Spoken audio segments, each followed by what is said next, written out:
নমস্কার বন্ধুরা, happy with Gopa kitchen cooking এর আরো একটি নতুন পর্বে জানাই তোমাদের সকলকে স্বাগত। কেটে নিয়ে তারপরে একটু গরম জলে সেদ্ধ করে নিচ্ছি, হালকা সেদ্ধ করে নেব। গ্যাসে কিছুটা সর্ষের তেল গরম বসিয়েছি, তেলের মধ্যে দিয়ে দিলাম হলুদ আর দিয়ে দিয়েছিলাম লবণ হলুদ দিয়ে এবারে ফুলকপিগুলো ভেজে নেব। কপিগুলো একটু লালচে করে ভেজে নিয়েছি, এবারে তুলে নেব।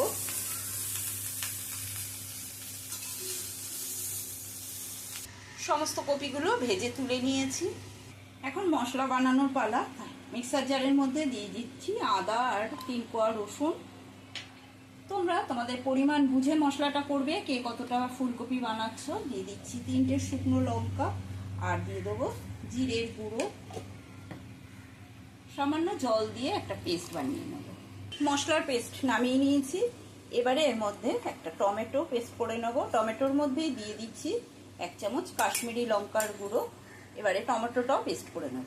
কপিগুলো তুলে নেওয়ার পরে কড়াইতে আরো কিছুটা সর্ষের তেল দিয়ে দিলাম। তেলের মধ্যে একটা শুকনো লঙ্কা আর 5 ফোড়ন সম্বার দিয়ে দিলাম। ফোড়নটা ভালো করে একটু নেড়ে চেড়ে নেব। নেড়ে চেড়ে নিয়ে এবারে এর মধ্যে দিয়ে দেবো পেঁয়াজ কুচি। এখানে দুটো মাঝারি সাইজের পেঁয়াজ কুচি করে নিয়েছি। পেঁয়াজ কুচিটা দিয়ে ভালো করে ভেজে নেব। পেঁয়াজটা লাল করে ভেজে নেওয়ার পরে পেঁয়াজটা একটু সাইডে সরিয়ে দিচ্ছি।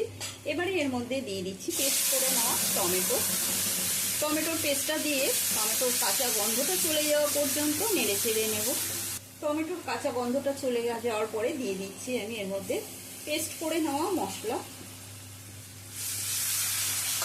আর দিয়ে দেবো এর মধ্যে আমি 1/2 চামচ হলুদ গুঁড়ো আর দেবো হচ্ছে স্বাদ অনুসারে লবণ। সমস্ত মশলা দিয়ে মশলাটা ভালো করে কষিয়ে নেব।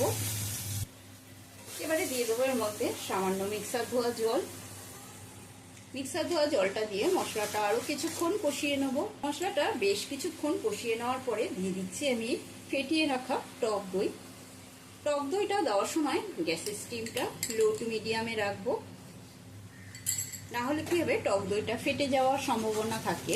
সেই জন্য গ্যাসের স্টিমটা একটু লোতে রেখে টক দইটা দিয়ে দিলাম। টক দইটা দিয়েও কিছুক্ষণ কষিয়ে নেব। এখন আমি এর মধ্যে দিয়ে দেবো 1/2 চামচ চিনি। এটা অপশনাল, তোমাদের পছন্দ হলে দেবে, না দিলেও চলবে, বাদ দিয়ে দিতে পারো, সেটা অসুবিধা নেই। এখন মশলাটা ভালো করে কষিয়ে নিয়ে মশলা থেকে যে তেলটা ছেড়ে এসেছে, এবারে আমি দিয়ে দেবো এর মধ্যে ভেজে রাখা ফুলকপিগুলো।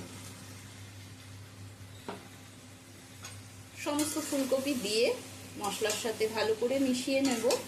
এই রেসিপিটায় গরম ভাত, রুটি, পরোটা সবকিছুর সাথেই কিন্তু ভীষণই ভালো লাগে। সমস্ত মশলা দিয়ে ভালো করে কষিয়ে নিতে হবে। যদি চ্যানেলে নতুন বন্ধু হয়ে থাকো তবে চ্যানেলটি সাবস্ক্রাইব করে নেওয়ার অনুরোধ রইল। পাশে থাকা বেল আইকনটা প্রেস করে দেবে, যাতে আমার রান্নার নিত্য নতুন নোটিফিকেশনগুলো সবার আগে তোমাদের মোবাইলে পৌঁছে। ফুলকপি দিয়ে ভালো করে কষিয়ে নেওয়ার পরে এবারে দিয়ে দেবো সামান্য জল। বেশি জল দেওয়ার প্রয়োজন নেই, যেহেতু আমি ফুলকপিটা সেদ্ধ করে নিয়েছি, সেই জন্য আমি বেশি জল দিলাম না, সামান্য জল দিলাম।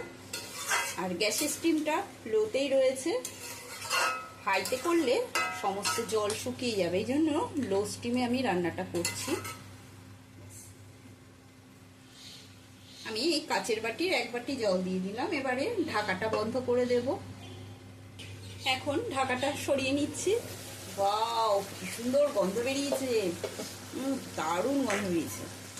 যেমন সুন্দর গন্ধ বেরিয়েছে তেমনই কিন্তু খেতেও দারুণ।